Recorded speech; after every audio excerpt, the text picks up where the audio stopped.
Assalamualaikum warahmatullahi wabarakatuh. Salam on swastiastu, namo buddhaya dan salam kebajikan.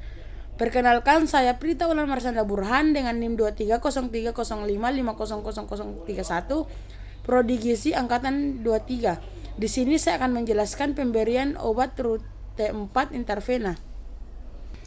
Apa sih itu pemberian intervena? Pemberian intervena atau rute 4 adalah pemberian obat atau cairan langsung ke dalam pembuluh darah.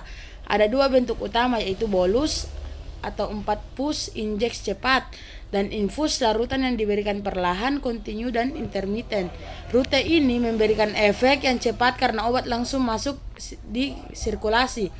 Kapan sih dipilih rute 4? Indikasi umum, kondisi gawat, kebutuhan onset cepat, mis, analgesik kuat, vasopresor bila pasien tidak bisa minum atau diperlukan kontrol dosis infus kontinu seperti mis, antibiotik, kemoterapi, cairan elektronik. Nah, adapun langkah cara pemberiannya yaitu yang pertama, verifikasi order.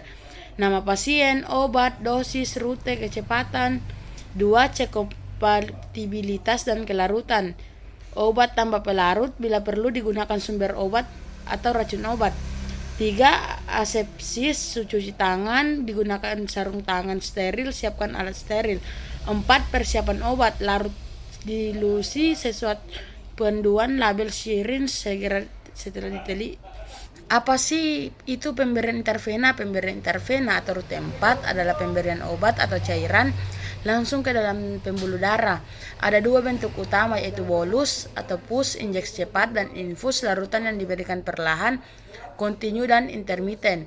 Rute ini memberikan efek yang cepat karena obat langsung masuk ke sirkulasi. Kapan sih dipilih rute 4? Indikasi umum, kondisi gawat, kebutuhan onset cepat, mis analgesik kuat, vasopresor bila pasien tidak bisa minum atau diperlukan kontrol dosis infus kontinu seperti mis, antibiotik, kemoterapi, cairan dan elektrolit. Langkah cara pemberiannya yaitu verifikasi order. Nama pasien, obat, dosis, rute kecepatan. 2. Cek kompatibilitas dan kelarutan. Obat tanpa pelarut, bila perlu digunakan sumber obat atau racun obat. 3. Asepsis, cuci tangan, gunakan sarung tangan steril, siapkan alat steril. 4. Persiapan obat larut, diilusi sesuai panduan label syringe segera setelah diisi.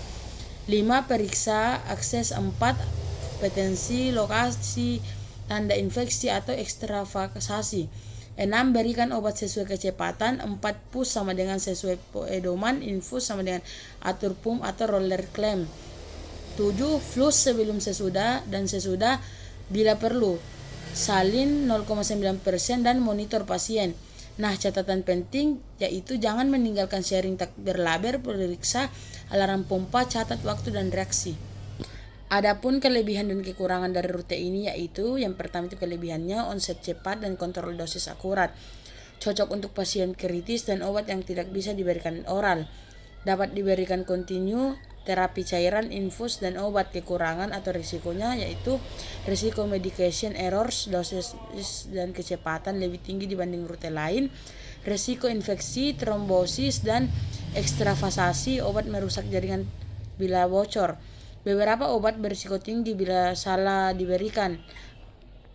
Contoh obat umum yang diberikan di rute 4 yaitu antibiotik 4, miscantriazone atau meropenem, infus atau 4 bolus sesuai panduan, cairan 4, NaCl 0,9%, ringan lektat, analgesik opioid 4, mis morfin 4 bolus infus. Hati-hati, dosis dan efek dapat depresi nafas. Vasoaktif, preson, merepinefrin diperlukan POM dan monitoring ketat.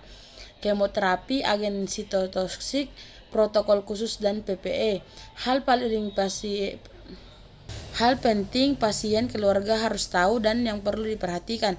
Laporkan segera nyeri, kemerahan, pembengkakan, rasa terbakar di lokasi infus bila tanda ekstravasasi atau infeksi. Jangan memanipulasi jalur 4 sendiri, jangan cabut atau pindah sambungan. Jika merasa pusing, nafas sesak setelah obat, segera panggil tenaga medis.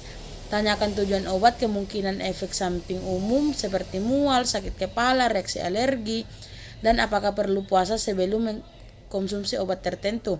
Pastikan petugas mencatat waktu dan jenis obat yang diberikan. Nah, adapun kesalahan umum dan cara pencegahannya yaitu kesalahan umum, salah dosis, kecepatan, larutan tak kompatibel yang dicampur, syringe tak berlabel, pengaturan pompa yang salah. Pencegahannya yaitu selalu verifikasi 5R, right, patin, drug, dose, route, dan time. Gunakan label, gunakan pompa infus bila tersedia, cek kompatibilitas, latih staf dan protokol penulis.